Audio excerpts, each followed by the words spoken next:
Daniel stood frozen in the hospital corridor, eyes glassy, his phone pressed tight in his hand.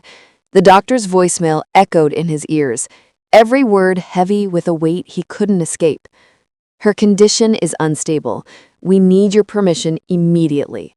His breath hitched. He wasn't there when it mattered. He was somewhere else, where he should have never been. 12 hours earlier, everything felt under control. A perfectly planned day. Or so he thought.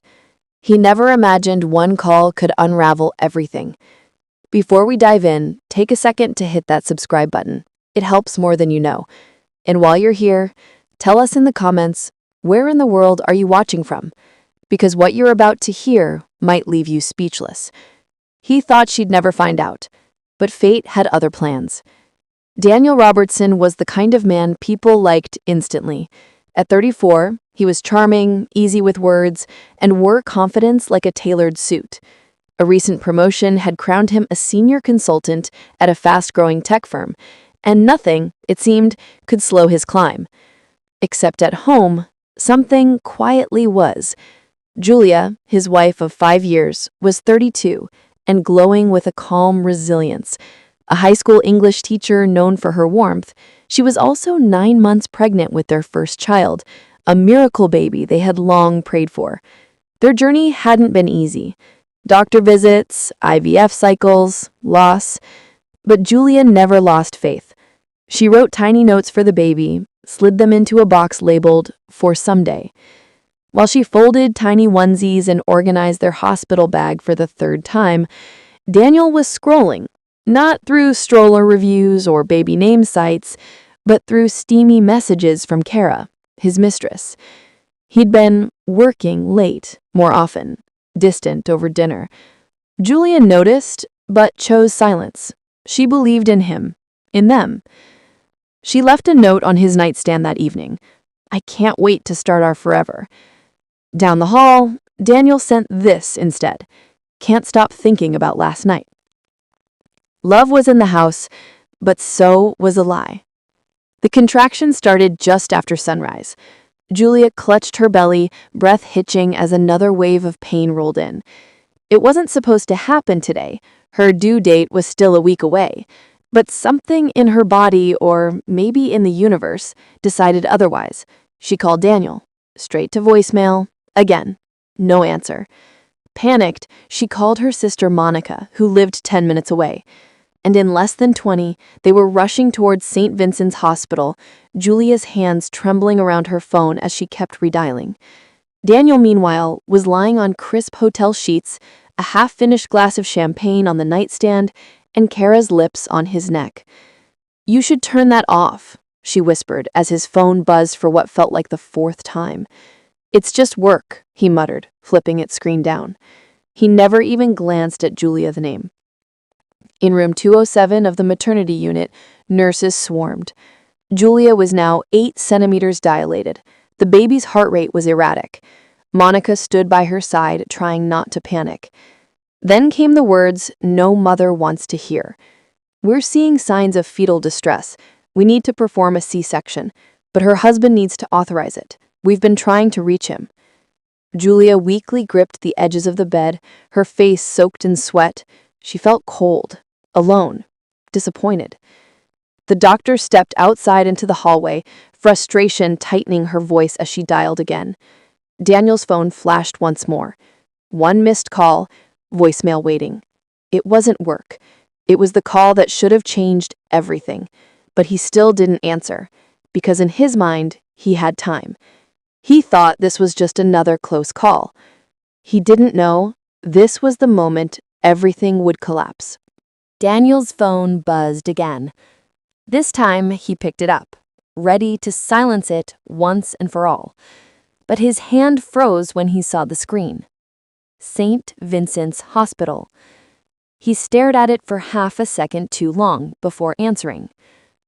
"Mr. Robertson?" The voice on the line was sharp, professional, but urgent. "This is Dr. Wells from St. Vincent's. Your wife is in critical condition. The baby's heart rate is dropping fast. We need authorization for an emergency C-section. We don't have time. We need it now." Daniel blinked. The words barely made sense. "What? I'm not," he stammered. Kara sat up in bed, her body tense. "Daniel?"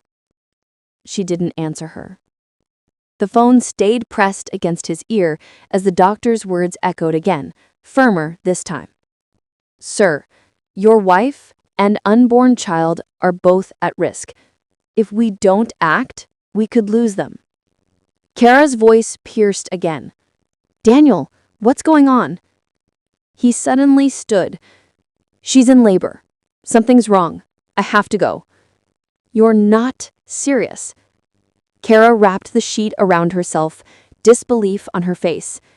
"You're leaving?" But he wasn't listening. His keys were already in his hand. Guilt wasn't creeping in anymore. It was suffocating him. The doors slammed behind him. The drive to the hospital felt endless.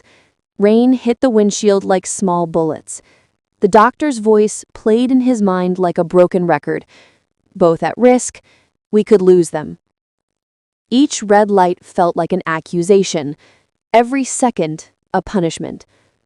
At the hospital, monitors beeped steadily, cold and clinical. Julia lay pale, unconscious, an oxygen mask over her face. Tubes surrounded her.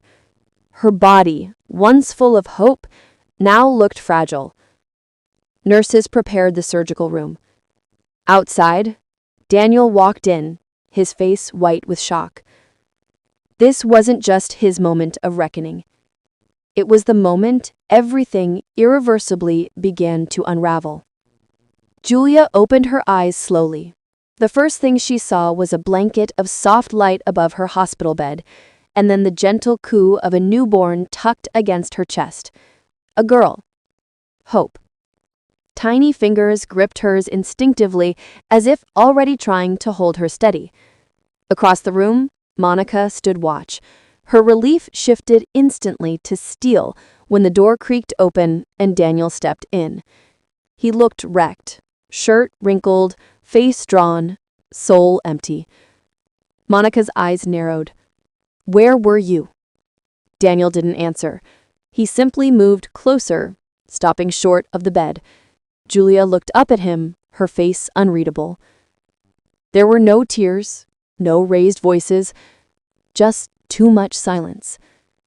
He placed his phone on the side table, a text notification blinking. Julia noticed. A name. Kara. When Monica stepped out to give them privacy, Julia reached for the phone. No passcode. She read one line, then another, scrolling, reading, absorbing betrayal line by line. Daniel saw her pause. He didn't try to take it away. When she finally met his eyes, hers were empty. "I was alone, while our daughter nearly died, and you were..." He opened his mouth. "Julia, I wasn't thinking." "No," she said, her voice like glass. "You were thinking. Just not about me, or her." Hope stirred softly in her arms. Julia kissed her forehead and held her closer. "You missed the moment our baby came into the world. You chose to be somewhere else." Daniel stepped forward, guilt thick in his throat. "I didn't mean for it to go this far." "But it did," she said quietly. "And now, here we are." He waited for shouting, for something. Instead, she looked down at her daughter and closed herself off completely. Some betrayals didn't need a scene. They just broke you quietly. 12 months later, the world hadn't stopped, but it had changed. Julia lived in a cozy 2-bedroom apartment on the east side of town. It wasn't big, but it held peace. Hope's toys were scattered across the living room, tiny socks always missing their pairs. Mornings were filled with lullabies and cereal, afternoons with daycare and lesson plans. Julia worked part-time at a local school and spent every free moment in the small seconds that made her a mother. Bath time, giggles, skinned knees. She never took Daniel back. Not once. They co-parented with respect, but nothing more. Boundaries weren't just rules. They were protection. For her heart, for her daughter, for her healing. And Daniel knew better than to test them. Kara, she disappeared weeks after the hospital. No note, no goodbye, just silence. The fantasy faded the moment reality knocked. Daniel saw Hope every other weekend. He tried to be present now, games, bedtime stories, dance class pickups, but good fatherhood didn't erase bad husbandry. On nights he drove back alone, he thought of the day Julia looked at him like a stranger and never truly looked back. You don't know what really matters until it's already too late, he now admitted in the quiet of his car. His life had distance in it, cold corners, echoes of what could have been. But Julia? She was finally smiling for real again. One Saturday afternoon, she and Hope sat in the park, wind in their hair, laughter rising like springtime after a long winter. Hope ran through the grass toward her mother, arms wide. Julia caught her mid-air with practiced ease. Strong, soft, whole again. No ring on her finger, no bitterness in her eyes. Just love. Not for Daniel, but for the peace she fought for.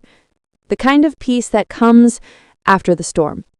Some mistakes leave bruises, others leave consequences you carry for life. Daniel would carry his. At Hope's first birthday, the backyard was filled with balloons and bright voices. Laughter, cake, aunties fussing over the dress Julia had designed by hand. Daniel stood off to the side, separate but there, watching his daughter from behind a fence of regret. He clapped when she blew out the single candle, his smile faint but genuine. She didn't know yet. One day she would. But not today. Today she belonged to joy. Julia crouched beside Hope and hugged her tightly, whispering something only a mother could say. She didn't glance Daniel's way once, and she didn't need to. She had moved on, not out anger, but out of growth, out of self-respect. Because sometimes the best kind of closure isn't confrontation, it's construction. Of a new life, a better future, one you don't have to apologize for. Because some people you lose forever with one choice, and some beginnings only arrive after you hit rock bottom. This was hers. This was Hope's. And for Daniel, this was what learning looked like. Sometimes forgiveness doesn't mean reconciliation, it means release. Because forgiveness, it isn't always about them. It's about freeing yourself.